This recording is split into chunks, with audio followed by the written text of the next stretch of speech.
नमस्कार, वक्त है नॉन स्टॉप एट 9 का। मैं हूं आपके साथ आशा झा। लोकसभा में आज एक ऐसा बिल पारित हुआ जिसके पक्ष में 385 वोट पड़े, जबकि विपक्ष में एक भी नहीं, क्योंकि सत्ता पक्ष और विपक्ष दोनों इस बिल पर एक मत थे। इस संविधान संशोधन बिल के कानून बनते ही अब राज्यों को भी ओबीसी लिस्ट तैयार करने का अधिकार मिल जाएगा। विपक्षी दलों ने आरक्षण की सीमा को बढ़ाकर 50% करने की मांग की है।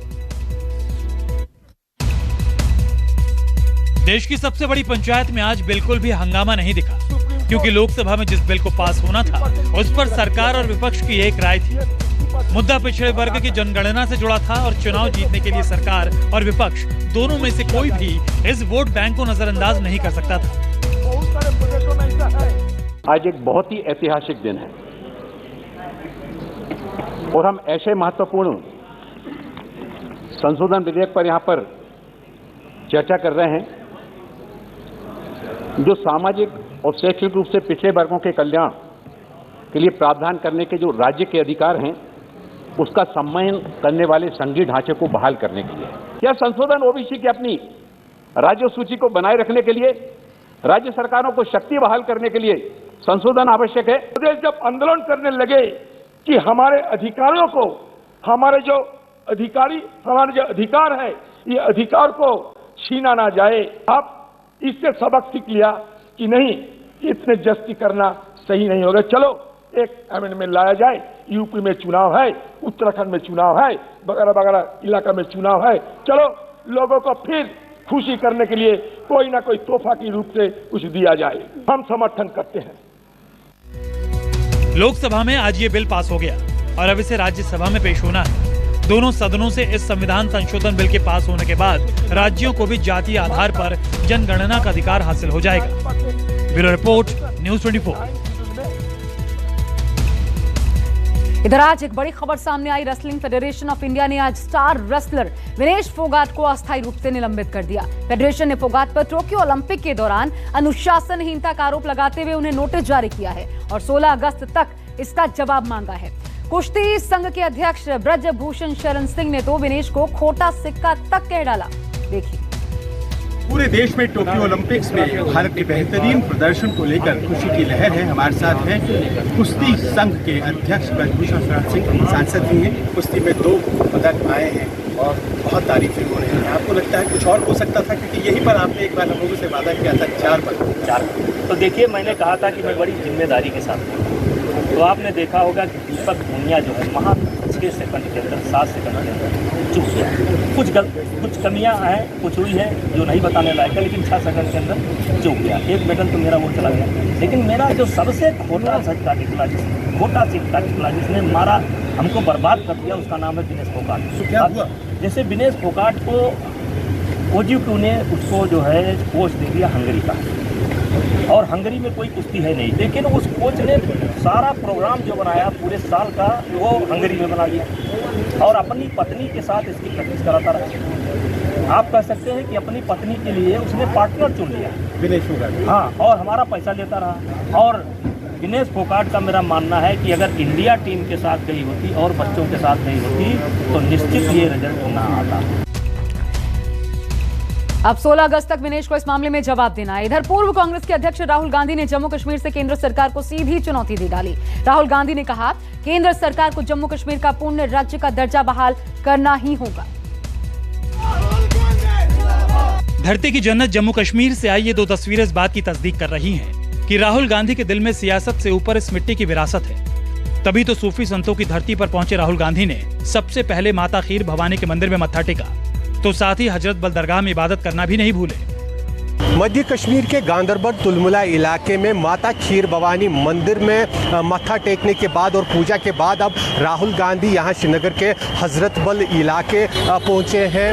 आर्टिकल 370 हटने के बाद पहली बार कश्मीर घाटी पहुंचे राहुल गांधी ने श्रीनगर में पार्टी के प्रदेश कार्यालय कांग्रेस भवन का उद्घाटन किया, तो साथ ही जम्मू कश्मीर के पूर्ण राज्य के दर्जे की वापसी की वकालत की। मैं ये चाहता हूं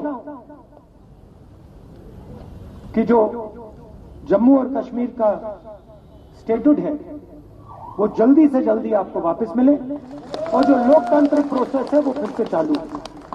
डर के खिलाफ में लड़ता हूं, जहां भी मैं जाता हूं, मेरी लड़ाई नफरत से। राहुल गांधी ने इल्जाम लगाया कि मोदी सरकार लोगों की आवाज दबा रही है।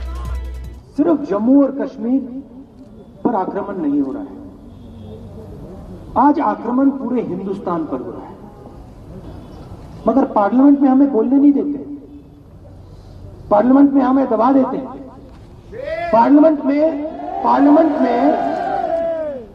पार्लियामेंट में मैं पेगासस के बारे में, राफेल के बारे में, जम्मू कश्मीर के बारे में, भ्रष्टाचार के बारे में, बेरोजगारी के बारे में नहीं बोल सकता। और हिंदुस्तान के सब इंस्टीट्यूशंस पर ये लोग आक्रमण कर रहे हैं, जुडिशरी पे आक्रमण कर रहे हैं, विधानसभा, लोकसभा पे, राज्यसभा पे आक्रमण कर रहे हैं, बाकी हिंदुस्तान पे इनडायरेक्ट, जम्मू कश्मीर पे डायरेक्ट। कार्यकर्ताओं से संवाद के दौरान राहुल गांधी ने कबूल किया कि उनके रगों में भी कश्मीरियत का लहू दौड़ता है। कश्मीर उनका सियासी दर नहीं बल्कि पूर्वजों का घर है। मेरा परिवार इलाहाबाद में रहता था और इलाहाबाद से पहले मेरा परिवार यहां रहता था।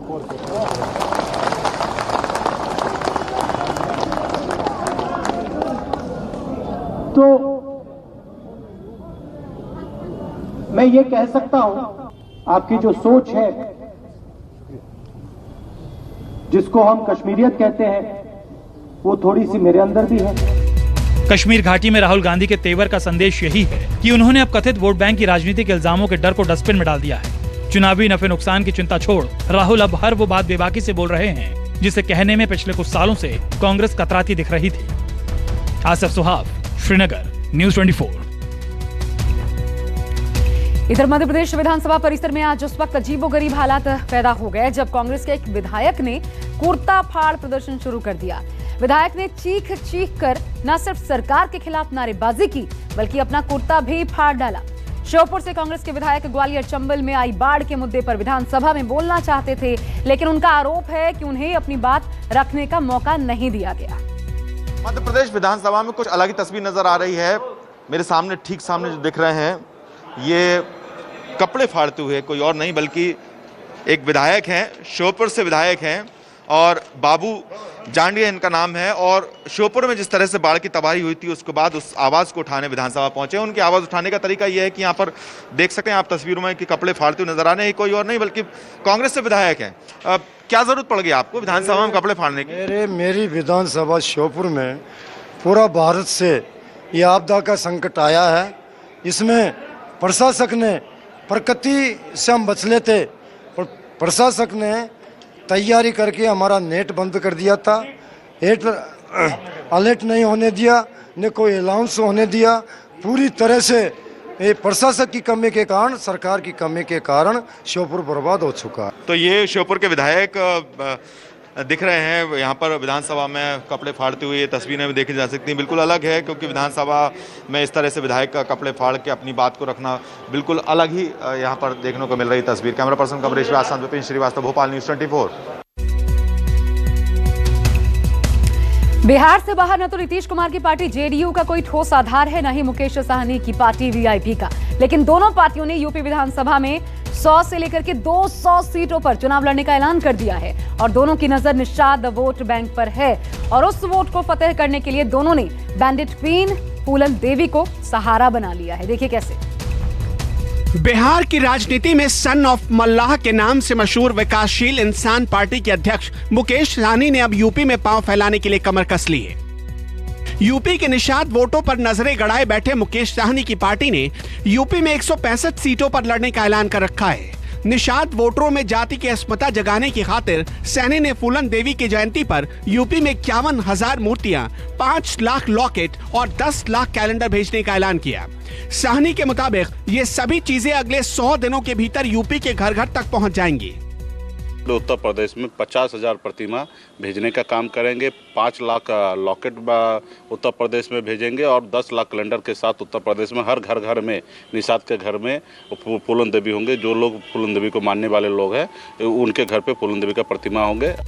मुकेश सहनी इससे पहले 25 जुलाई को 18 बड़ी मूर्तियों के साथ फूलन देवी की शहादत दिवस मनाने बनारस पहुंचे थे, लेकिन योगी सरकार ने उन्हें एयरपोर्ट पर नजरबंद कर लिया था। सहनी के बाद अब जेडीयू को भी अचानक फूलन देवी की जयंती याद आ गई है। जेडीयू यूपी में 160 सीटों पर चुनाव लड़ना चाहती है और फूलन देवी के सहारे वो भी निषाद वोट में सेंधमारी करने की जुगत कर रही है, लेकिन बीजेपी को अपने सहयोगी की ये महत्वाकांक्षा बिल्कुल भी नहीं सुहा रही।